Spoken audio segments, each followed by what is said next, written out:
Bon dia a tothom. Moltes gràcies per continuar escoltant aquests ponents que ens estan despertant tantes coses a dins. Passem a la darrera taula d'avui, de repensar la cultura en relació als joves, que porta com a títol com estimular la inclusió de les diferents persones joves en la participació cultural. Ja n'han sortit moltes coses, però per arrodonir-ho i per parlar des de les experiències pròpies, que són molt concretes i molt potents, dels que tinc aquí al meu costat a la taula. Si us sembla bé, començarem perquè cadascú de vosaltres expliqui la seva pròpia experiència i després mirarem com ho interconnectem entre vosaltres i amb el públic. Gràcies. Comencem per tu, Pep. Bé, hola, bon dia. Agraeixo molt que se m'hagi convidat a participar en aquest acte. Les meves passades vinculacions amb el Conca i també amb passades i també actuals amb les polítiques de joventut fa que la veritat sigui fins i tot divertit estar aquí i per descomptat molt agradable i molt interessant. Tinc un problema i és que m'havia preparat unes coses per dir, però després de sentir la presentació de l'estudi del professor Ariño i de sentir la taula precedent, em sembla que ho ha canviat tot. Espero que em sortirà endreçat i que quedarà clar que sé què vull dir, com deia el professor Ariño, si se m'entén és que sé què vull dir, si no se m'entén és que no ho tinc clar. Espero que... Ara m'espanto una mica això, espero que quedi clar. Començo també per celebrar l'última intervenció que s'ha produït en la taula anterior, aquella persona que ha parlat des de les polítiques de joventut dient que hi ha moltíssima activitat cultural feta en espais de proximitat, centres cívics, polítiques de joventut, no identificada en estudis, que no coneixem, que no la descrivim i de la que no en tenim constància. Una mica va d'això el que jo vull explicar avui. Quan em plantejava com començar la meva intervenció he donat diverses voltes i al final he fet una cosa fàcil, que és que he anat al text de presentació que han preparat els organitzadors de l'acte per veure com es plantejava l'acte. I feia una pregunta que a mi em sembla molt difícil de respondre. Entre altres coses deia quina part de l'expressió juvenil forma part de la cultura? Bufa. A mi em costaria molt respondre aquesta pregunta, però moltíssim. Clar, si fossin capaços de respondre-la, crec jo, en principi estaríem dient que aquestes coses, aquesta part de l'expressió juvenil que forma part de la cultura hauria de ser objecte de les polítiques culturals que desenvolupen les administracions. Sembla la conseqüència lògica de la pregunta. Però ja avanço que jo no soc gaire capaç de contestar-la, aquesta pregunta, com a mínim amb gaire precisió. Jo tendria a dir que tota l'expressió juvenil forma part de la cultura. Però bé, deixem-ho aquí. Però jo li dono la volta i intento formular la pregunta des de l'altra banda. I jo us pregunto, quina part de la cultura forma part de la vida dels joves? De fet, ja podeu veure que el que estic dient és que aquestes jornades les hem plantejat des d'una part de l'administració, des de l'administració que aplica polítiques culturals. I jo el que dic, això està bé, però i la part de l'administració que aplica això que en diem polítiques de joventut? Mirem-s'ho també des d'aquí. La pregunta és igual, almenys per mi, és igualment difícil de respondre. Quina part de la cultura forma part de la vida dels joves? Doncs jo contesto el mateix que l'altre, tota, evidentment. Per tant, quina versió és la bona si és que n'hi ha cap que sigui bona? Us sona la paraula transversalitat? És una paraula, jo diria que gairebé màgica, perquè tots els que tenim el govern amb l'administració en som fans, la defensem. Diem que les polítiques culturals de joventut, educatives, moltes han de ser transversals, la qual cosa vol dir que des dels diferents àmbits o departaments de l'administració ens hem de posar d'acord, hem de posar en comú els recursos que tots tenim, els coneixements que tots tenim, la capacitat d'actuació que tots tenim per treballar plegats, per fer coses úniques que responguin als objectius de cadascun d'aquests departaments. I estem d'acord, oi? Però fer-ho costa, Sou capaços, els que esteu aquí, d'identificar-me projectes fets amb puresa des d'una òptica transversal i ben executats i en continuïtat i que hagin durat més d'1, 2 o 3 anys? Potser en trobem algun, no dic que no, però ens costarà. Per qui plora la criatura? Quan parlem d'aquesta, ja ho avanço, aquesta mena de competència que hi ha entre les polítiques culturals i les polítiques de joventut per fer determinat tipus d'actuacions, de fet no estem parlant de continguts, no estem parlant de criteris, estem parlant d'estructures administratives, d'una administració que és rígida, que està predeterminada i que li demana als ciutadans que s'adapti a les seves estructures, per comptes d'adaptar-se ella a allò que necessiten, allò que fan, allò que demanen, o allò que seria convenient o interessant o plaent pels ciutadans. Aquest potser és el problema. En canvi, a mi el que m'agrada és no parlar d'estructures administratives, sinó de continguts i de criteris. I això és el que jo us proposaria. Com que amb la meva, després de la presentació que m'ha fet la Isona del meu currículum, si una cosa queda clara és que una cosa no sóc, és jove. Per tant, però sí que puc dir que he treballat des de l'àmbit de les polítiques culturals i he treballat també des de l'àmbit de les polítiques de joventut, en ocasions per separat i en algunes, poques però afortunades, des de les dues alhora. Per tant, jo intento fer un segon exercici, que és intentar veure de què es queixen els responsables de les polítiques culturals quan critiquen l'actuació que fan els de les polítiques de joventut. I després fer al revés, de què es queixen els de joventut quan parlen dels de cultura. A veure si a partir d'aquí trobem alguna cosa que ens doni alguna pista. Els de cultura venen a dir, perdoneu, no ho he dit, m'agradaria parlar sobretot des de l'òptica local, sobretot en municipis, que és on es pot produir un treball en proximitat, efectivament, cap al tema que ens ocupa penso que és interessant. Els de cultura diuen, joventut es posa en terrenys que no li toca.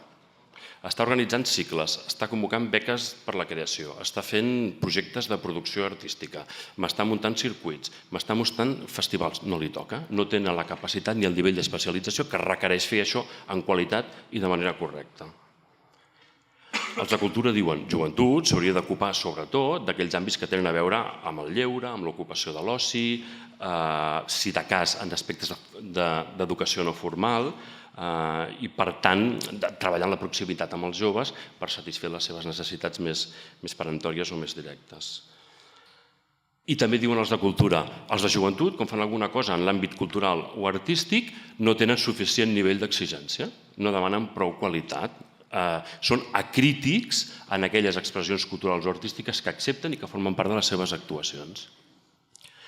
Tot això, ja ho veieu, forma part d'una concepció molt limitada, jo crec que errònia, del que són les polítiques de joventut, que en termes generals s'han d'ocupar de tot el que afecta als joves, i dintre d'aquest gran o immens paquet, jo diria que d'una manera especial de la cultura, entre altres coses, perquè la cultura juga un paper essencial a l'hora de construir la identitat dels joves, a l'hora de relacionar-se amb el seu entorn, de socialitzar i de viure, senzillament, de viure la vida. Per tant, quan des de cultura es fa aquestes crítiques, jo penso que hi ha una visió poc realista o,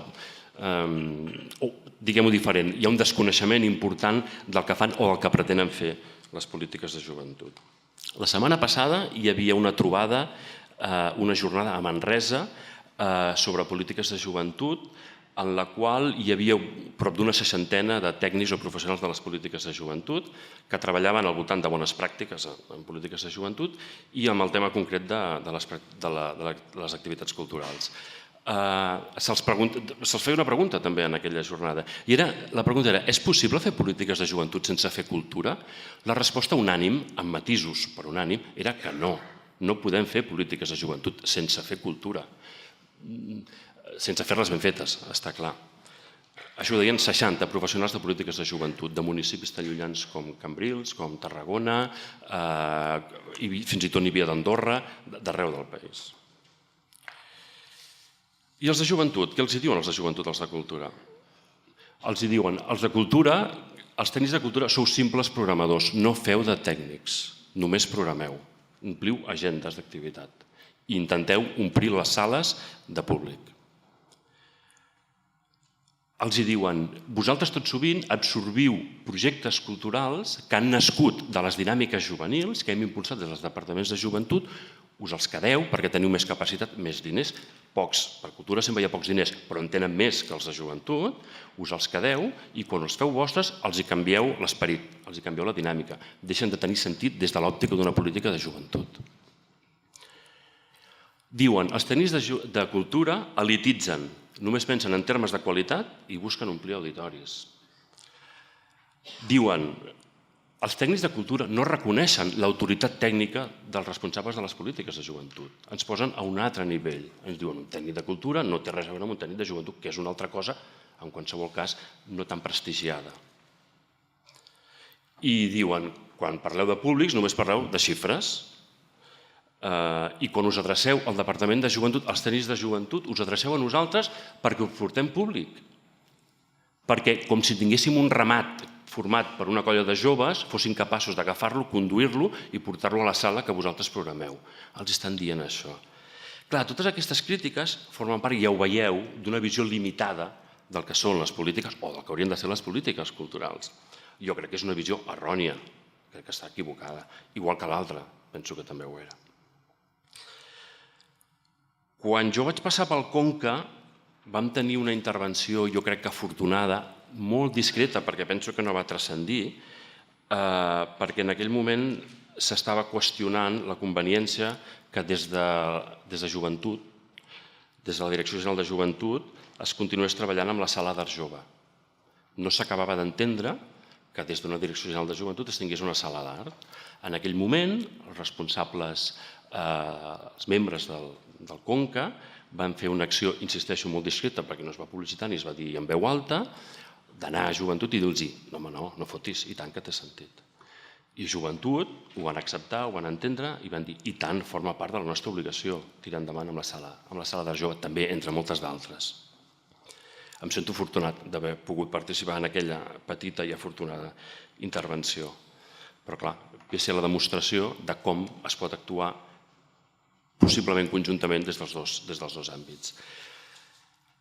Quan un mateix acte el fa cultura, passen coses diferents que quan aquell mateix acte el fa joventut. I jo pregunto, per què coi no poden passar les coses, totes dues coses, en un mateix acte?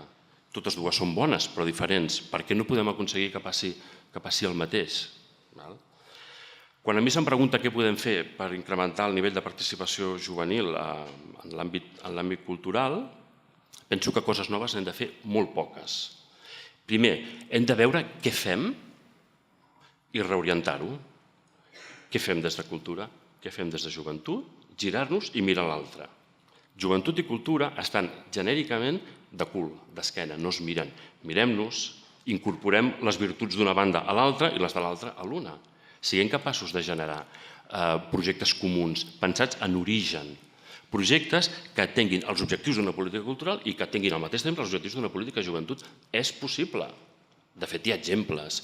Malauradament són exemples escassos que constitueixen l'excepció i que normalment responen a l'esforç personal i particular de tècnics molt concrets o d'apostes polítiques d'un responsable polític molt concret que, contradient les directrius generals o el que es fa habitualment, tiren per aquesta banda. L'altra cosa que penso que caldria fer és observar més i actuar menys. Ens hem de mirar més els joves, hem de mirar més què fan. Els joves fan pràctiques culturals cada dia. Cada dia. Però no ens les mirem, no les observem. Veiem-les. Intervinguem-hi poc. Si s'ho passen bé, si els dona plaer, si són interessants, si satisfà alguna necessitat, alguna inquietud o alguna necessitat que ells senten que tenen, estan bé, no intervinguem. Quan intervenim? Quan ens adonem que per alguna raó no les poden dur a terme, perquè es falten recursos, perquè no tenen un espai, perquè no hi ha difusió, perquè no poden transcendir, llavors hem d'intervenir.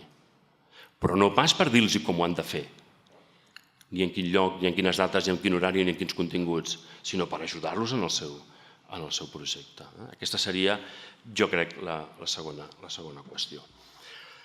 I per acabar de renyar una miqueta als qui, puc fer-ho perquè són amics, els qui han fet el plantejament de la jornada d'avui, quan feien aquella pregunta que deia quina part de l'expressió juvenil forma part de les cultures, jo els diria que els joves són un paquet sencer. No els podem partir a trossos. No ens podem mirar un jove i dir-li això teu m'interessa, me n'ocupo. Com que això no és cultura, això que fas tu jove no és cultura, jo no me n'ocupo. No, els hem de mirar sencers. I no podem treballar cultura amb els joves si no treballem educació, si no treballem joventut pròpiament dita, si no treballem ensenyament, ocupació, etc. S'ha de fer alhora. Cal que un departament de cultura s'ocupi de tots aquests afers en relació amb els joves? Home, no, potser no cal, però si s'associa amb joventut, aquesta part ja la té coberta. Joventut necessita el prestigi i la potència de cultura. Cultura necessita la interlocució, el contacte i el vincle que estableixen els departaments de joventut amb els joves. Aliem-nos. Deixem de fer el burro. Aliem-nos. Aquesta seria la qüestió essencial. Només 3 o 4 imatges per exemplificar el que volia dir amb això i aquí ho mato de moment. Un concert de hip-hop. Això és cultura, oi? No, penso que no hi hagi gaire dubte.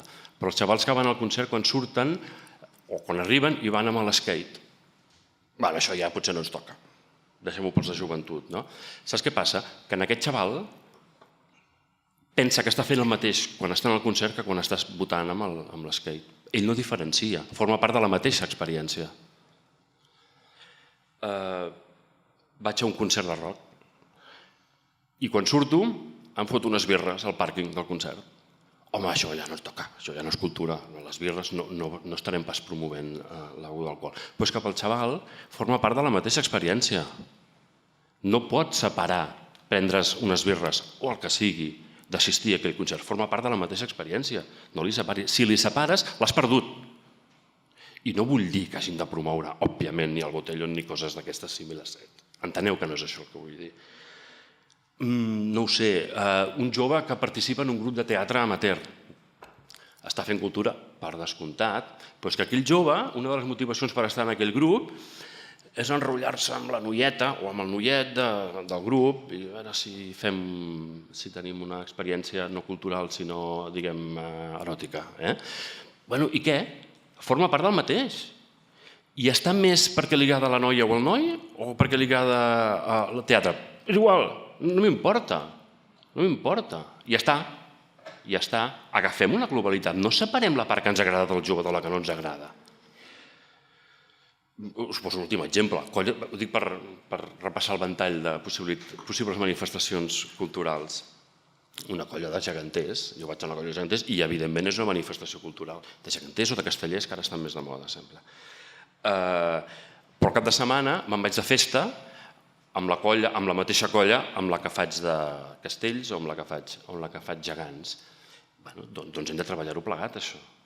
Si no treballem sobre els hàbits d'aquell jove que està participant en una manifestació cultural, difícilment farem alguna cosa que li interessi, que tingui la capacitat de captar-lo i que ens doni opció de treballar alguna cosa amb ells. Essencialment crec que són aquestes les coses que cal fer. Molt bé. Moltes gràcies, Pep. Ara us presentaré el Marcos García. Ja us l'he presentat. Marcos, es tu turno. Estamos muy interesados en oír tu experiencia en el Media Lab Prado. A ver qué podemos aprender de ti. Bueno, gracias por la presentación. También muchas gracias por la invitación. Quiero agradecer especialmente a los organizadores que hayan considerado que la experiencia en Media Lab Prado era interesante para este debate. Yo, cuando recibí la invitación, expresé algunas dudas porque creo que es uno de los puntos débiles, ¿no?, del proyecto de Media Lab Prado, la escasa participación de los jóvenes, ¿no?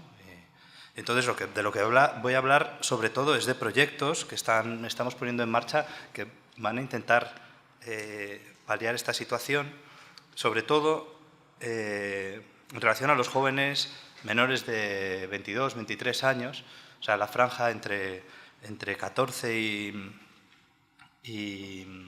20, 21, 22, que yo creo que es el punto débil, ¿no?, del proyecto de Media Lab Prado. Bueno, el título de la presentación, Laboratorios Ciudadanos, Experimentos Intergeneracionales, porque sobre todo, bueno, el objetivo, yo creo, de un proyecto como Media Lab Prado es habilitar un lugar de encuentro donde puedan participar personas que son diferentes, ¿no? Y ahí, pues por supuesto, también lograr una diversidad en cuanto a en relación a las edades, ¿no? O sea, que la presentación no va a ser solo de lo que hacemos en Media Lab, sino también quiero hacer una pequeña introducción de cuáles serían, bueno, una descripción del contexto actual y de cuáles son los retos a los que nos enfrentamos, un poco en la línea del informe que hemos podido ver esta mañana en la primera presentación. De alguna manera lo que nosotros intentamos hacer es, bueno, ver qué políticas públicas o qué modelos de institución pueden dar respuesta a este cambio de contexto que me gustaría describir. No he podido evitar poner dos presentaciones, esta que supongo que estaréis cansados, ¿no?, de escuchar, ¿no?, pero la idea de que siempre tenemos la sensación de que la distancia entre los jóvenes y los adultos en nuestro momento, en nuestra época, es mayor que nunca, ¿no? Y esto siempre es una sensación que siempre ha sucedido a lo largo de la historia. Pero es verdad que en los últimos tiempos, y en el informe también se describía, ¿no?, parece que hay, bueno, todo la brecha digital, el empleo de las nuevas tecnologías, y luego también con esto, la semana pasada, ¿no?, escuchábamos el énfasis entre la vieja y la nueva política, ¿no? Justo en el Congreso, ¿no?, había un discurso de Pablo Iglesias que decía, bueno, esto es cuestión de tiempo, ¿no? Solo falta que los jóvenes se hagan mayores y sean mayoría en la sociedad, porque los van a votar, ¿no? Entonces, yo creo que por eso mi presentación iba el enfoque, vamos, quería hacer una aproximación a lo intergeneracional, porque creo que es muy problemático pensar en esos términos, ¿no? Y luego también otro comentario de actualidad, porque justo la semana pasada, en el suplemento El Cultural, ¿no?, estaba dedicado a políticas públicas y a la posibilidad de la creación de un Ministerio de Cultura, y había unas declaraciones de Javier Gomá, que son estas, cuando decía, ¿no?, que los creadores con una vocación débil proyectan su frustración hacia la política, ¿no? Ahora explicaré por qué, ¿no? Esta idea de separar tanto los ámbitos, ¿no? Está el ámbito de la cultura y el ámbito de la política. Tengo un amigo que dice, quizá no tenemos que pensar tanto en pensar un nuevo modelo de política cultural, sino más bien en crear una nueva cultura política, ¿no? Y digamos, este juego de palabras, esta confusión, creo que es más atinado que el de separar tanto los distintos ámbitos de conocimiento y de experiencia. Y luego la otra declaración que hacía era esta, ¿no? Es importante distinguir entre los 4 significados de la palabra cultura. Por un lado, cultura como el conjunto de tradiciones y costumbres que comparte una comunidad. Y luego el segundo significado sería cultura es lo que hace un grupo muy exiguo de personas en una sociedad, los creadores. Y la tercera es cultura son las empresas o las industrias culturales, y por último, cultura son las políticas culturales. Dice, lo más importante es el nivel 2, establece esa jerarquía, ¿no?, en el que los creadores, es el de los creadores, y lo es en la medida en que influye en el nivel 1. Es decir, un modelo en el que claramente separamos quiénes son los creadores y luego quiénes son los receptores de todo aquello que sería el resto, ¿no? Yo creo que justo esta división por categorías tan estanca y tan jerárquica es justo, yo creo, lo que se está rompiendo hoy, por lo menos porque entre medias están ocurriendo cosas interesantes. O sea, yo no digo que ahora todo esto viene, porque esto yo creo que es lo que caracteriza, digamos, las políticas culturales del siglo XX. Lo nuevo no viene a sustituir del todo esto, sino viene, yo creo, que a ampliar el repertorio, ¿no?, de formas de hacer. Bueno, en gran medida creo que tiene que ver, como hemos visto antes, con la irrupción de la llamada cultura digital, pero ahí también me gustaría que se especificara, ¿no?, porque no, la cultura digital, digamos, abarca a todo y habría que especificar. Hay muchas culturas digitales. En especial, yo creo que es interesante, para lo que vamos a hablar, en todo lo que tiene que ver con los nuevos comunes digitales o aquellas plataformas, aquellos proyectos que tienen muy en cuenta el valor que pueden generar los usuarios, no solo como generadores de contenidos, sino también como personas que pueden diseñar y pueden pensar el marco institucional de reglas que permiten la evolución de esa organización. Me estoy refiriendo, por ejemplo, a no sé, todo el software libre o más específicamente en el caso de Wikipedia. Si una de las características, yo creo, de la irrupción de lo digital es que podemos entender la cultura como un asunto más bien colectivo en relación en términos de producción, con los ejemplos que poníamos antes, la otra es la de la separación entre los ámbitos de conocimiento y de experiencia se hace más difusa y se crean campos intermedios de conexión que creo que son interesantes de explorar. Podríamos decir que pasamos del modelo árbol, ¿no? El árbol como metáfora que nos ayuda a organizar las distintas disciplinas del conocimiento, y esto, el modelo árbol lo podemos ver, no sé, en cómo se organiza las asignaturas o los ámbitos de saber en una universidad, pero también en un ayuntamiento o en cualquier órgano de gobierno, ¿no?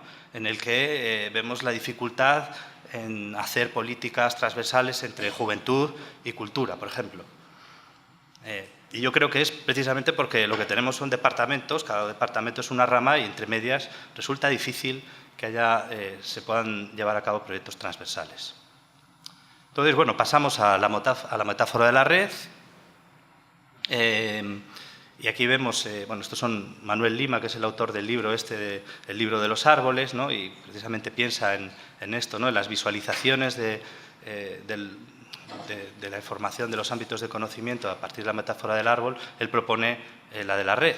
Estos son su red de contactos, que también, como veis, tiende a agruparse en áreas que se concentran. La red no es, no sé, un desorden total, sino que también hay una tendencia a juntarnos con los que son similares a nosotros. O sea que no desaparece del todo el modelo árbol, pero nos invita a pensar los problemas de otra manera. Esto trasladado, estoy yendo muy rápido, pero trasladado a los modelos de políticas culturales, podríamos decir que pasamos de una cultura de solo lectura a una cultura que es de lectura y escritura, ¿no? Eso, trasladado a las instituciones culturales, debemos pensar instituciones culturales que no solo se dedican a la transmisión de contenidos y habilitan espacios de recepción, sino también que habilitan espacios de producción, ¿no? Políticas culturales que no están basadas tanto en dar acceso a bienes culturales, a ciertos bienes culturales, sino a otras que están basadas en facilitar infraestructuras abiertas y medios de producción. Podríamos decir que esos bienes culturales, no sé, las obras de arte o de literatura, lo que uno quiera, son también, digamos, recursos que facilitan y que estimulan la producción, ¿no? Esta idea, ¿no?, de acercar la cultura a los ciudadanos ya directamente construye una distancia, ¿no?, entre los que dicen que tienen que acercar y los ciudadanos que están en otro lugar, ¿no?, como si no formaran parte de eso, ¿no? Bueno, entonces, esa sería la descripción rápida del contexto actual, y ahí surgen lo que llamamos los laboratorios ciudadanos como un modelo, hemos elegido ese nombre, ¿no?, como un modelo de espacio de experimentación que funciona más como una plataforma y no como un portal, ¿no?, de transmisión de contenidos, una plataforma donde las personas, los ciudadanos, cualquiera, puede participar en procesos de producción. Esto, por ejemplo, es una biblioteca en Detroit que pues, ha habilitado este espacio de taller, ¿no?, donde las personas no solo van a leer, sino que también van a producir algo, van a prototipar.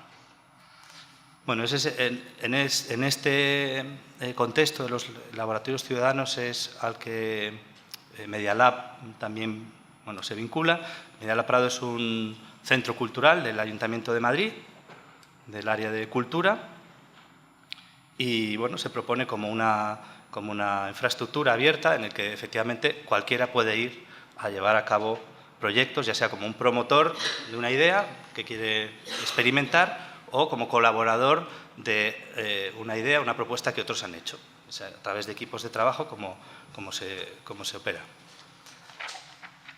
pues funciona como un taller, un laboratorio. La idea del laboratorio que se está empleando mucho es simplemente crear unas condiciones especiales para la experimentación, ¿no? Lo que en el afuera es más difícil, ¿no? Pues bueno, generamos unas reglas que facilitan pues, la experimentación, que no es otra cosa que la licencia para poder equivocarse, ¿no? Para aprender de los errores. También tiene una dimensión expositiva, pero de lo que se va haciendo. Y la idea de la exposición, que sería el formato, yo creo que representa el modelo anterior de transmisión, ¿no? Creo que también es interesante recuperar como el espacio donde se hacen públicos ciertos procesos. Entonces es una manera también de hacer permeable los procesos de producción. Hay distintos laboratorios, estaciones de trabajo que facilitan los procesos de producción, pero más importante que la propia infraestructura es la comunidad. Aquí también me gustaría señalar creo que un cambio con respecto a cómo funcionábamos anteriormente, esta idea de pensar la institución solo como las personas que trabajan allí, los que gestionan los recursos públicos, y pensar mejor que los usuarios de una institución son también parte de la institución. Entonces, luego ya veremos si esa institución es más o menos permeable, más o menos democrática, se deja afectar más o menos, pero los usuarios de una institución son parte de la institución. En Media Lab son comunidades de práctica, porque cada proyecto se realiza en grupos de trabajo y son personas que antes no se conocían y que en estos talleres, en estos espacios, se conocen y de alguna manera aprenden también. Son experiencias de aprendizaje de cómo cooperar, cómo trabajar juntos, y llevan a cabo los proyectos. Bueno, la tercera parte de qué es Media Lab sería sus modos de hacer, cómo efectivamente, qué protocolos, qué formatos permiten que personas distintas se puedan juntar para hacer proyectos juntos.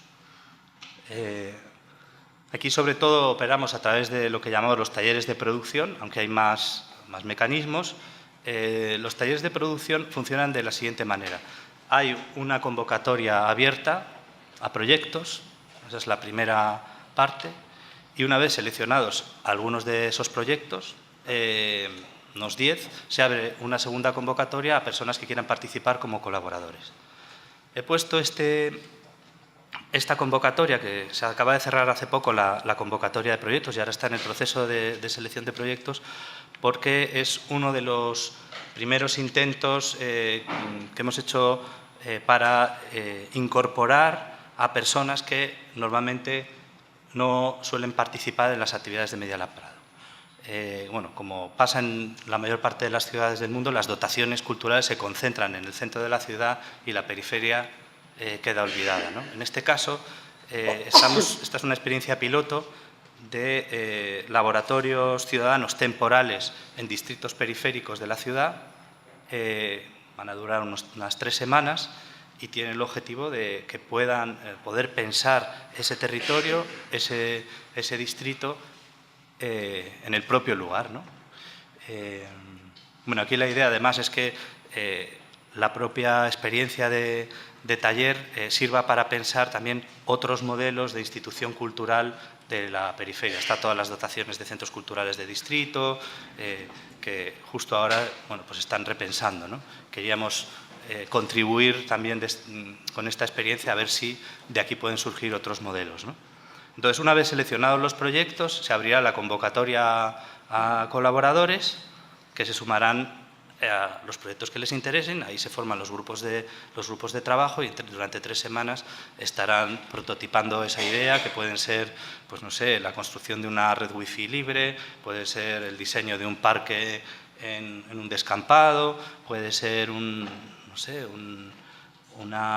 archivo o un espacio de encuentro para el intercambio de recetas de las distintas culturas que conviven en el distrito, puede ser sobre la historia del distrito. Bueno, cualquier proyecto que a alguien se le ocurra que además son proyectos todos en general que contribuyen al bien común, ¿no? Y que luego quedan ahí, en principio, bien documentados para que se puedan replicar en otros contextos. También ponía este ejemplo porque creo que es un formato que se podría replicar en otras ciudades y ya estamos trabajando con algunas ciudades en América Latina para ver si se puede hacer experiencias similares allí.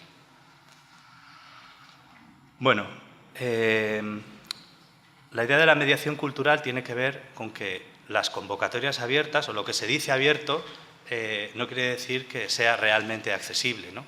El hecho de publicar una convocatoria abierta en la web no quiere decir que todo el mundo se vaya a enterar, no quiere decir que todo el mundo tenga la capacidad de formalizar una idea y pasarla a un proyecto. En fin, hay un montón de barreras visibles e invisibles que hacen que lo que se pretende abierto en la práctica no lo sea tanto. Y por eso es necesario esta idea de la mediación cultural, que no es más que implementar prácticas y dispositivos de escucha. Entonces, en el caso de Villaverde ha habido un equipo está habiendo un equipo de mediadores culturales que están yendo a las asociaciones del distrito, a los huertos urbanos, a los colegios, hablando con los vecinos, en los mercados, y entonces proponiéndoles esa idea de, oye, ¿qué os parecería? ¿Tenéis alguna idea para vuestro barrio? ¿Qué os parecería presentarla? Ah, pues yo tengo esta idea, pues si quieres te ayudo a formalizarlo. Entonces, esta práctica de la mediación cultural es esencial. Si lo que queremos es asegurar suficiente diversidad, ¿no? Si no, luego lo que nos pasa es que acaban participando los que ya están habituados a la participación, los que ya conocen el código, ¿no?, que se maneja en las convocatorias, están habituados a las redes digitales, etc. Voy a poner otros ejemplos rápidamente de actividades que combinan lo intergeneracional. En este caso son más jóvenes, ¿no?, chavales de 8 a 12 años que participan en este formato que es el Coderdoyo, que se inició en Irlanda hace ya 4 o 5 años, que es un club de programación en el que programadores voluntarios enseñan a chavales que además tienen que venir con sus padres. Que también aprenden, o si ya saben, se convierten en tutores. Entonces, me parece que es un formato muy interesante. El aprendizaje se da basado en proyectos, ¿no?, que los chicos van haciendo, pero no solos, acompañados de sus padres y de los mentores. Otro proyecto de una compañera, Sara San Gregorio, que se llama Escala Digital, que se trata de cómo involucrar a, en este caso, niños todavía más jóvenes, ¿no?, entre 4, 5 y 10 años, en la construcción de entornos, utilizando herramientas de fabricación digital y en la autoconstrucción de entornos propicios para ellos, ¿no? Ellos están pensando también en la participación de la infancia, ¿no?, en cualquier proceso de participación. Este proyecto, que se llama Textil en Abierto, de Elizabeth Lorenzi, aquí lo que está sucediendo es que gracias a trabajar esta temática del textil, aquí se incorporan los mayores, ¿no? Los mayores que luego acaban también interactuando con los más jóvenes, por ejemplo, que trabajan en electrónica. Entonces se ha hecho algún proyecto de estos de textil inteligente, wearables o textil interactivo, ¿no?, combinando los dos. Este es un proyecto que se llama Autofabricantes, que es la construcción es un proyecto de innovación abierta, construcción de prótesis, en este caso de manos, para niños pequeños que no tienen manos y que el coste de ir cambiando cada vez que van creciendo, cambiar de prótesis es muy elevado, y entonces están trabajando en un proyecto de innovación abierta para intentar reducir los costes y que lo puedan hacer en laboratorios de fabricación digital, con impresoras 3D y con electrónica de hardware libre, ¿no?, open source. Entonces aquí yo ponía este ejemplo por cómo, digamos, un proyecto que claramente tiene pues muchas vías de investigación, pero que claramente genera un beneficio social, automáticamente atrae a muchas personas que quieren contribuir a él, ¿no? Con distintos perfiles y también de distintas edades, incluyendo también a familias, ¿no? Afectadas por esta situación. Otro modo de hacer, desde luego, y que es una práctica también, yo creo, de hospitalidad, que es el archivo, ¿no? Que todo lo que se vaya haciendo se pueda documentar bien para que se pueda replicar en otros contextos. Es una manera en la que las iniciativas locales luego pueden colaborar con cualquier ciudad del mundo, ¿no? Si hay un buen archivo, esto se puede articular, y creo que es un modo de hacer fundamental. De hecho, es lo que permite, como decía, la replicabilidad. Formato de talleres de producción se ha replicado en muchos contextos. El último es el Laboratorio de Innovación Ciudadana de Cartagena de Indias, que organiza la Secretaría General Iberoamericana. Y ahí, por ejemplo, estaba preguntando a los organizadores cuál había sido la proporción entre jóvenes, digamos, personas menores de 30 años y personas mayores de 30 años. Y más o menos era un 50%, un 60% de menores de 30 años. Pero claro, son menores de 30 años, pero mayores de 23, 24. No sé cómo voy de tiempo. Casi, ¿no? Vas bien. ¿Ya? Bueno, va. ¿Termino? 3 minutos más. Un minuto, perdón.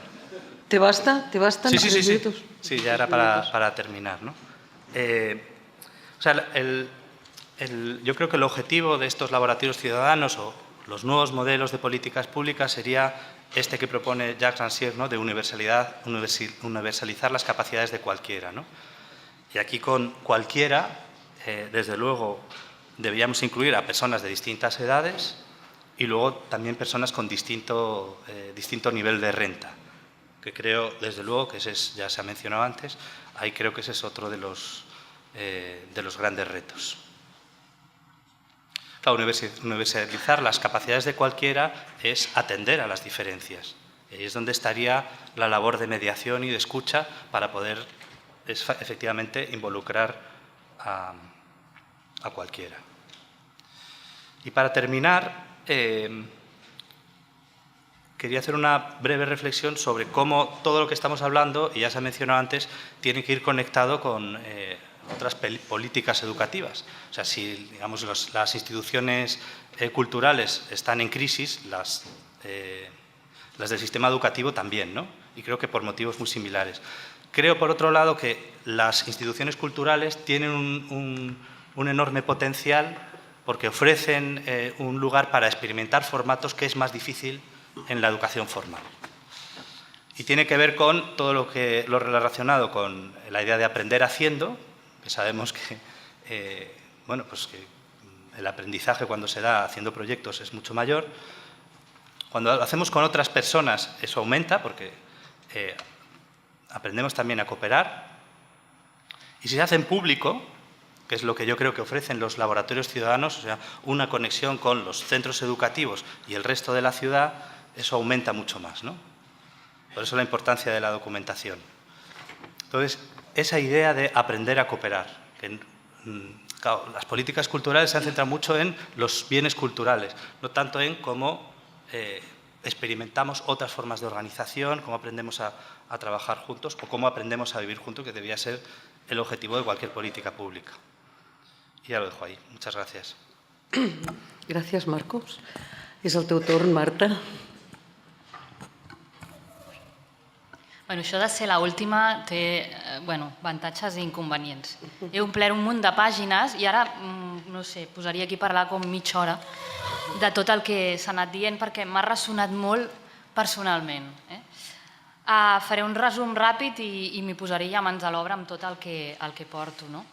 Però de tot el que s'ha dit, a mi m'ha ressonat molt tota la part de l'educació, perquè gràcies als meus dos fills m'he pogut vincular, involucrar i provar moltes coses dintre de noves estratègies educatives i de nous espais educatius dintre de l'educació formal pública que el que han permès és que ja tot això que estem discutint aquí, jo estic posant ara o pensant en aquests nens que estan vivint altres models, ja no se'ls planteja cap problema. Estic parlant bàsicament d'una democràcia real.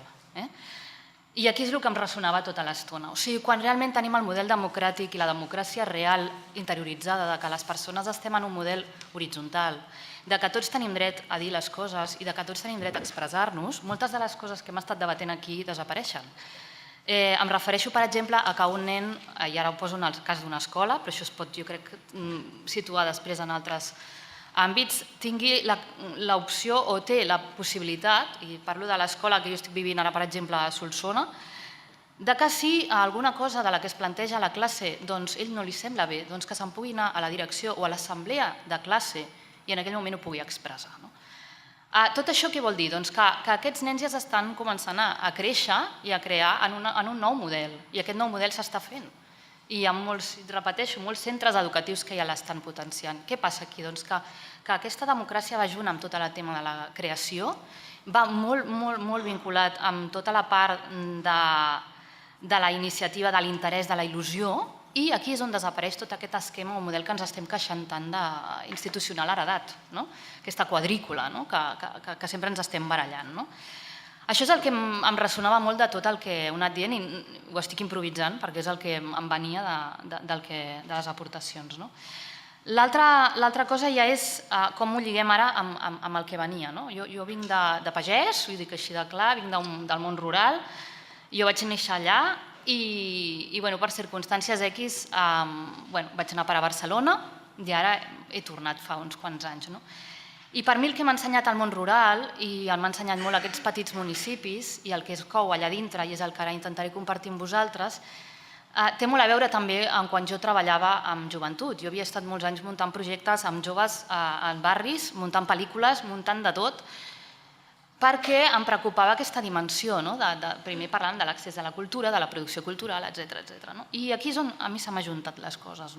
Se m'ha juntat, i ara us parlaré per sintetitzar, amb 3 blocs que són els que jo m'interessaria compartir amb vosaltres.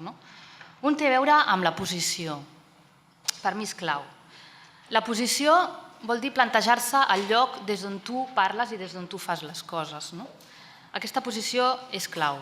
Per exemple, jo no me'n puc anar amb tota la meva trajectòria, que jo vaig abandonar de Barcelona al Solsonès, i dir, vaig a muntar un projecte cultural i monto el meu xiringuito, veniu a casa meva. No, això no es pot fer, això no es podia fer. I crec que no és la manera. En el moment que jo em plantejo molt bé, jo estic aquí, en un espai, quin és el meu lloc aquí, i l'altra cosa és, espera't, jo hi soc, però anem a establir un mapa circular. O sigui, aquest terreny o aquest territori fa molts anys que hi és, hi ha molta gent, i aquí estan passant moltes coses, anem a fer-ho al revés. I amb aquesta lògica de la inversa és on penso que és el que li hem de donar la volta, i és el que, no a través de la meva veu, sinó a través de 2 veïns, us he portat la filmació de la veu de 2 veïns que ho expliquen perfectament. Us he portat uns minutets d'aquesta filmació que explica molt clarament com es veu tot això de la cultura en aquests petits llocs i aquests petits municipis. Aquesta filmació, i dic molt ràpidament, s'ha fet gràcies a una demanda de la Diputació, del CERC, de la Diputació de Barcelona, que en el seu moment em van demanar, ostres, necessitem, si ens pots fer un documental sobre com es mou la cultura i com es fa la cultura en els petits municipis. A partir d'aquí, la lògica, i jo també vinc del món de la investigació, va ser, Marta, no pensis en res, agafa la càmera i vés-te'n a gravar. Vaig agafar càmera i me'n vaig anar a llocs, a petits llocs, i allà vaig filmar molta gent, vaig entendre moltes coses, i a partir de tot el que vaig filmar i que vaig entendre és quan he pogut crear la meva pròpia estructura per entendre el lloc on soc. I això, per mi, ha sigut el regal del segle. I ho dic així de clar, i no és que faci la pilota, però en aquell cas agraeixo molt aquesta demanda perquè m'ha ofert això. El moment que he capgirat el mapa és quan he començat a veure on estic jo dintre del lloc. Llavors, per anar a poc a poquet, i ser breu ja dic perquè penso que en 15 minuts és com presentació kamikaze, us poso la veu un moment d'aquests 2 veïns perquè entrem una mica en aquesta dimensió dels petits municipis. és complicat, però sí que sento que aquí es produeixen les coses d'una manera més, sí, probablement més natural, pel fet de no estar urbanitzat. Doncs l'urbanització porta cap a uns certs mecanismes de control o d'estructuració que aquí són d'una manera molt més deixar d'anar, probablement. La qüestió de realitat real, no? És com una mica a la Heidegger, no? Gairebé, o sigui, de cosa que és així i que no pot no ser així. És com molt penent, probablement perquè hi ha una superestructura creada de molt més temps enllà, no? Com unes inèrcies molt més de cicle natural o molt més llargues, molt més de llarg recorregut. Mentre que em fa l'efecte que moltes vegades a nivell urbà el que passa és que hi ha moltíssima institució per mig a l'hora de fer les coses.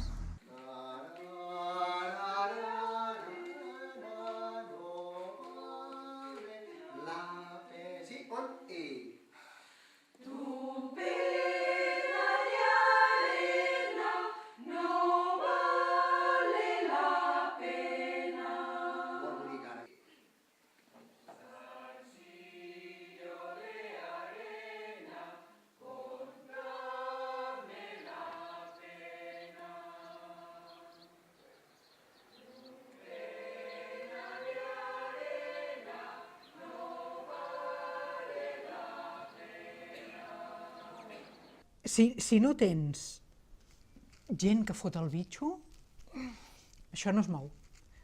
Però si no tens gent que té apamat la terra on viu, que té els peus posats a terra, però d'una manera literal, amb moltes arrels, no? Amb arrels de segles, s'han d'ajuntar els dos mons. Tant si són autòctons com si hi ha algú vingut de fora. Però si tothom del territori té molt clar on està, el que ve a fora ho té més fàcil. I el que ve de fora, això és el que parlàvem abans, el que ve de fora ha de saber molt bé amb quina dinàmica s'integra, perquè aquí hi ha una dinàmica de mar de fondo. I aleshores tu vens i no pots anar amb la teva penjada del teu lloc urbà o del teu país o... No, t'has d'adaptar amb el que hi ha i integrar-t'hi, perquè la gent que viuen aquí està perfectament oberta a tot tipus de moviment. Que portin 5.000 anys visquent aquí no vol dir que no estiguin oberts a tot el que hi ve, però t'has d'adaptar a les estructures i a les dinàmiques que ja existeixin. Llavors tu hi aportes la capacitat de moviment, la capacitat de fer d'agulla d'acupuntura. Bueno, jo penso que el que ens expliquen tant el Josep com la Laura, i són veïns d'allà, de casa, que són persones que no les trobes en museus, ni les trobes en centres d'art, perquè en aquests llocs no en tenim, sí que el que expliquen aquests veïns, i sobretot quan sentim a la Laura la podem traspassar amb el que estàvem parlant ara, en l'àmbit més també dels joves, no? O sigui, si tothom té molt clar el lloc on és, on està, aleshores aquí és molt més fàcil que puguem generar algun aspecte amb pes i amb una consistència. Té molt a veure amb una visió, jo penso, ens n'anem cap a lo sistèmic, com també havia dit abans en la presentació de l'estudi. O sigui, el fet que si realment tenim clar el lloc i tenim clar que es pugui crear una estructura mòbil, però que tinguem clar aquest reconeixement també de l'espai, de qui som, d'on estem cadascú. Potser aquí ja no estaríem parlant de la gent jove o no la gent jove. Jo tinc 43 anys i em plantejava que jo, si mira la meva renda, jo també estic a la classe lumpen de baix del mapa i estem igual. O sigui, si mirem els meus ingressos, jo estaria cobrant la PIRMI en aquests moments. I m'estic dedicant a la creació cultural per amor a l'art, mai més ben dit. Per què? Perquè és una opció personal. Quan mires això hi ha com uns criteris que aquí ja no entren, ja ballen. Què és el que veig? Doncs dir, ostres, que curiós, jo estic tutoritzant peces de la sala d'art jove, d'artistes, i jo no és que sigui la persona per excel·lència que els hi pugui dir com sobreviure dintre el món de l'art, perquè jo no ho puc fer. Aleshores, què passa aquí dintre? Doncs que per mi el que m'ha donat suport és tota aquesta xarxa, aquesta base, aquesta xarxa de gent que estan en el territori i que estan fent unes coses impressionants. impressionants. I que això quan estàs en el món rural ja no passa per una administració o una institució que s'hi apropa, sinó passa per anar casa per casa, passa per conèixer i passa per una relació completament diferent, molt diferent. No té res a veure amb crear una política, en aquest cas. Té a veure amb una relació i amb una actitud. Doncs amb aquesta segona part de com tot això potser ja ens hi portaríem a com ho podíem plantejar des d'aquestes persones que estan fent coses en el lloc. Jo vaig demanar a diversa gent, així pel mòbil, sisplau, em pots enviar un vídeo per WhatsApp de què diries tu sobre aquesta aportació que he de fer jo avui aquí a la jornada? I vaig rebre bastants vídeos. D'aquests vídeos n'he seleccionat 4 i ara us els passaré, i són veus de gent que estan en el territori i que estan parlant d'això. I penso que és molt important de sentir-lo des d'aquí. I és el segon vídeo. Em dic Raquel Morón, soc artista visual, una de les responsables d'organitzar el Festival Inundar, que es porta a terme a Girona, és un festival d'art multidisciplinari. També soc responsable d'una associació que es diu Arcrea, que portem a terme projectes artístics comunitaris. I davant de la pregunta com afavorir la participació de la gent jove vers la cultura, crec que pot passar per 3 llocs que una mica més pensat des de la praxis. Una, en primer lloc, que les subvencions del Departament de Cultura no resolguin a finals de juny o començaments de juliol, sinó que es puguin resoldre a començaments de gener. Molta gent jove es tira enrere quan volen promoure activitats culturals o artístiques sense saber si li denegaran o no la subvenció sol·licitada. En segon lloc, que és molt important anul·lar o disminuir el 21% de l'IVA. Igualment, si parlem d'artistes joves, millorar la seva contractació i el que s'ha de pagar a l'IRPF. I en tercer lloc, quan parlem de projectes del territori que no passen per Barcelona, a vegades dona la sensació com que projectes molt interessants en què tenen en compte els agents socials i culturals del territori. Hi ha un treball en xarxa molt important i un interès per la comunitat molt important vers el projecte. No s'hi dona prou recolzament perquè no acaben de ser projectes com mediàtics o que arribin més enllà del lloc on s'està fent, malgrat que poden arribar a ser molt interessants. Crec que això es podria solucionar tenint en compte més la veu dels delegats culturals, territorials, que coneixen més el territori. Hola, em dic Eduard Gené, soc músic, productor, cantant, visc a Barcelona, soc de Solsona, fa molts anys que vic a Barcelona i visc perquè és el lloc on actuo més sovint, hi ha estudis de gravació que funcionen, és el lloc on acabes anant amb aquests estudis, perquè són els que tenen feina i els que treballen bé, és el lloc on entro en contacte amb músics perquè viuen allà. Les meves gires passen per Barcelona, que és un lloc on hi ha concerts, i la promoció dels discos la faig allà, les discogràfiques són d'allà i tot una miqueta està centralitzat allà. Llavors, penso que no és dolent, però és el que hi ha i en aquest sentit, si moltes d'aquestes coses, sobretot les sales de concerts i els estudis, es descentralitzessin en comarques, doncs segurament les gires anirien per tot Catalunya i tocaríem més en llocs que no siguin Barcelona. Em dic Cristina Macià, soc de Berga i soc estudiant d'educació infantil i per la meva manera de veure o punt de vista crec que la principal diferència que hi està havent entre la cultura que es fa per aconseguir uns diners o com a treball i la cultura popular s'està distanciant molt. I això es pot veure afectat també per la centralització aquesta que hi ha, que la cultura amb una finalitat de feina està a la capital perquè és on tenen més portes obertes molts dels artistes. En canvi, la cultura popular sempre s'ha seguit mantenint també als pobles. I si aquests dos àmbits s'unifiquessin com hauria de ser, segurament estaria més descentralitzat. Treballar en un territori com el nostre et fa estar sempre damunt d'una corda en el qual la nostra feina és notar les tensions entre un ritme més orgànic, més natural i un ritme a vegades una mica frenètic, una mica ple d'eufòries i d'inèrcies a vegades que et poden arribar a desestabilitzar. Ens sembla que des de la creació, en centres, en entorns fora de les ciutats, aporta segurament una consciència, una manera de fer, una manera d'entendre en els creadors que els hi pot anar, que pot aportar també molt benefici.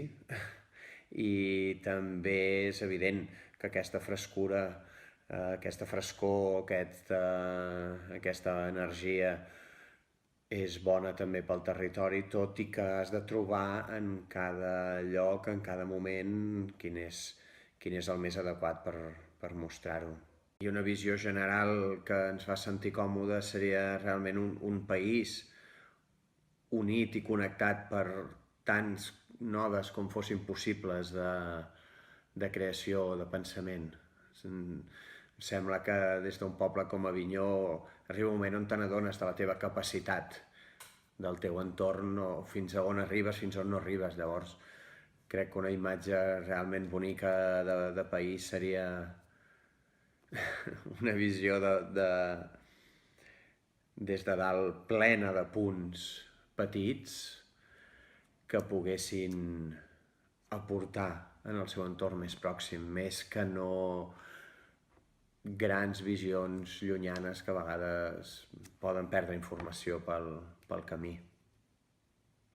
Amb tot això que he presentat, la idea o la principal idea és que realment aquest canvi de xip, quan el situem en aquest entorn i quan situem el canvi, com ha fet el Marcos, de l'arbre a la xarxa, ja no ens permet, o com a mínim en un entorn rural, parlar ja de la participació dels joves o la inclusió dels joves, sinó que no situem en estrats, ni en fases, ni en grups d'edat, sinó que tots formem part d'un mateix lloc i d'un mateix territori i d'una mateixa producció i mateixa creació.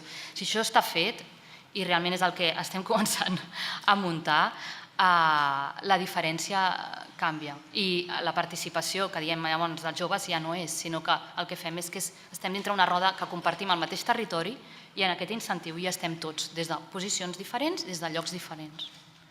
Ja està, gràcies. Moltes gràcies, Marta. Aprofitarem el temps que teníem per acomiadar-vos per les preguntes. Molt ràpidament i com a síntesi, el Pep Montes ens ha parlat de la dialèctica entre les institucions culturals i les de joves i la dialèctica entre les institucions i les iniciatives sortides des de la base dels joves. Ens ha parlat també d'observar, intervenir poc, només quan es necessiten recursos des de les institucions, i ens ha conclòs la seva explicació parlant que els joves eren un paquet sencer, que no podíem treballar la cultura si no ho fèiem amb l'educació, l'esport, les birres, el lligar, i que els joves necessiten cultura, el prestigi de la cultura i la cultura necessita dels joves. Pel que fa al Marcos, us ho resumeixo perquè pugueu fer les preguntes tranquil·lament i refrescar-ho. Marcos, si me equivoco, me cortas. Nos ha hablado de los significados de la palabra cultura. Ha creado 4 definiciones. Nos ha hablado de identificar el saber en árbol o en red. Y nos ha contado experiencias de laboratorios ciudadanos muy abiertos a procesos de producción de distintas localidades. Y un concepto muy interesante, pensar en los usuarios como parte de los que gestionan. La mediación cultural,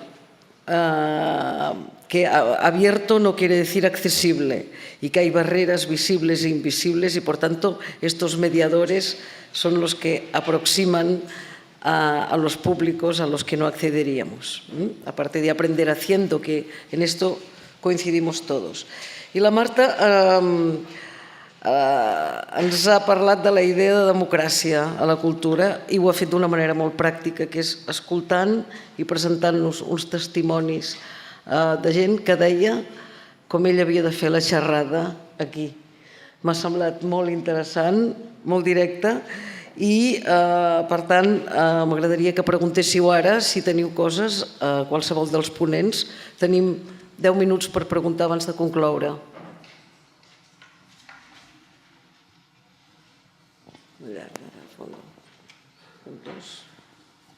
Jo soc curta de vista, ajuda'm. Bé, doncs jo voldria fer l'aportació des del punt de vista dels ateneus i dels equipaments que gestionem els ateneus, que som entitats privades que ens mantenim gràcies a que el 95% del nostre pressupost ve o de la pròpia activitat o del que ens donen o del que aporten els socis. La majoria dels ateneus tenim molta gent jove que fan l'aportació com a socis i normalment a partir de certa edat, dels 22, 23, 24 anys, l'aportació ja la fan ells directament, ja no són els pares que paguen aquesta aportació. En els ateneus tenim molts grups i jo crec que ens podem considerar com laboratoris culturals. Tenim molts grups que fan residència, tenim grups que estan allà creant i que després poden aprofitar la mateixa infraestructura de l'Ateneu per actuar. En aquesta actuació hi ha molts problemes. Quan un grup jove vol presentar la seva producció, normalment, si ho posa a públic, doncs l'entrada no pot ser superior als 10 euros. D'aquests 10 euros, un 21% se'n va a d'IVA. Un altre tant per cent semblant se'n va a l'ESGAE. O sigui que el grup que actua ja es queda amb la meitat, diguem-ne, de la recaptació. Però, a més s'ha de pagar o el tècnic de so, que aquests normalment són professionals, o les despeses mínimes del teatre. Això és un hàndicap important pels que gestionem... Perdona, sigueu breus perquè pugui intervenir més gent. Després volia dir... Concreta la pregunta, concreta-la. No, és que vull fer una aportació perquè s'ha parlat molt des de la institució i des dels centres cívics que ens fan la competència directa, però molt bé, molt sana, però també vull manifestar que els ateneus, per exemple, estem fent obres de teatre amb immigrants sirians, amb immigrants palestins i amb gent sense sostre i joves. O sigui, coproduïm obres de teatre amb gent d'aquests àmbits diferents. I això no surt, i no surt perquè no tenim moltes vegades mitjans. I les dues últimes coses que volia dir, a més breus, és que crec que els joves que no són desconnectats, com s'ha dit abans, saben molt bé el que volen i saben molt bé on anar. I que normalment els joves, i això s'ha dit, es mouen per amistat. Actua el meu amic i vaig. I m'interessa el que fa aquest amic, però les altres coses, si no m'interessen, no hi vaig. Si muntem activitats culturals interessants, fins i tot visites als museus, venen. O sigui que jo penso que els joves saben molt bé el que volen i responen. I l'última consideració que volia fer és que no s'ha parlat gaire dels mitjans de comunicació. Els ateneus hem omplert els teatres amb gent que ha sortit del Oh Happy Day i hem omplert els nostres grups de música amb gent que vol arribar a ser com els de l'O Happy Day. Llavors penso que també cal tenir en compte els mitjans aquests de comunicació. Gràcies. Moltes gràcies. Per l'aportació, una altra pregunta, si us plau. Una pregunta més, alguna aportació més? Sí? Gràcies. Gràcies. Volia fer una pregunta a Marcos García. Marcos. Hola, Marcos. Va por Marcos la pregunta. Para Marcos. Vale. A ver, me ha interesado mucho todas las intervenciones. Bueno, Pep Montes es un maestro, Marta Ricard la conocíamos ya como artista, pero su visión del territorio ha sido muy interesante. Pero a Marcos García me ha interesado mucho la reflexión y la racionalización que has hecho de tu experiencia. Todos los que trabajamos en instituciones culturales, que trabajamos la producción, la difusión, intentamos acercarnos a los jóvenes en un momento u otro, hemos mirado de experimentar con el concepto de laboratorio, en mayor o menor medida, con más éxito o menor, pero todos hemos trabajado. Pero me ha interesado mucho el punto final al que has llegado, que hacías el triángulo de aprender haciendo, cooperando y en público vamos multiplicando el resultado.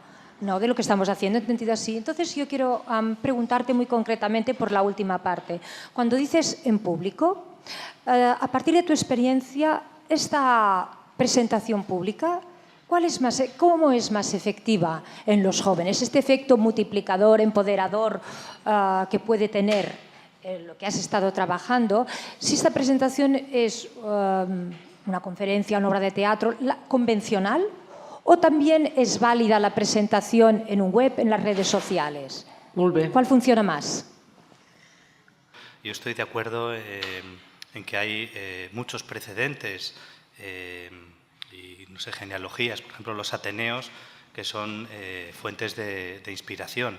También muchas de las instituciones que ahora están consolidadas, que hemos heredado de la Ilustración, como el museo, los archivos, las bibliotecas, tienen precedentes interesantes, ¿no? Como puedan ser los cafés como lugares de encuentro, los salones, espacios donde se producía conocimiento y en algunos casos también existía la participación de cualquiera. El medio rural está plagado, ¿no?, de instituciones que se gestionan de manera comunal, ¿no?, y que son realmente las mayores fuentes de inspiración. En fin, que eso yo creo que da para muchísimo, ¿no? O sea, por eso también cuando hablamos de lo nuevo, ¿no?, hay que tener mucho cuidado porque hay experiencias previas de las que beben y de las que todavía aprender, ¿no? Y luego, en relación ahora con la pregunta, yo creo que en gran medida se deriva de lo digital, ¿no? Aunque, o sea, no he querido que esté demasiado presente, ¿no?, lo digital, porque parece como lo digital, como si fuera un tema, un nuevo género, ¿no? Está, ¿no?, el teatro, las artes escénicas, las artes plásticas, la música, la literatura, los que queramos decir, y luego la cultura digital como algo nuevo, ¿no?, un nuevo género. Yo creo que lo digital tiene que ver más con, pues eso, un conjunto de prácticas y luego unas herramientas también que posibilitan hacer las cosas de otra manera. Entre otras cosas, por ejemplo, la posibilidad del archivo y del acceso, ¿no?, a ciertos bienes culturales. Entonces, bueno, la clave está en cómo documentarlo bien. Yo creo que todavía hay muchísimo que experimentar, ¿no?, cómo documentar bien los experimentos para que luego sean replicables, ¿no?, en el que se incluya no solo el proyecto en sí, sino también cómo se ha hecho, la experiencia de convivencia, ¿no?, lo que nos ha pasado, que eso muchas veces se olvida, ¿no?, y ahí es donde está una de las claves. Puede ser, no sé, una experiencia, no sé, de un carácter más, no sé, tradicional, como una representación de una obra de teatro, o puede ser, no sé, un videojuego experimental, que es a la vez una aplicación educativa, o no sabría decir si con unos sirve más que con otros. Lo cierto es que yo creo que lo que se enmarca, o sea, las nuevas prácticas lo que hacen es entender la cultura como un espacio de experimentación donde otros ámbitos, o sea, la cultura científica, la cultura tecnológica, pueden hacer cosas que en su espacio habitual, antes decíamos, ¿no?, en el sistema educativo, es más difícil de implementar. Entonces, más que entender la cultura, más que como un sector, como un ámbito de experimentación. Sería lo que yo diría. Muchas gracias, Marcos.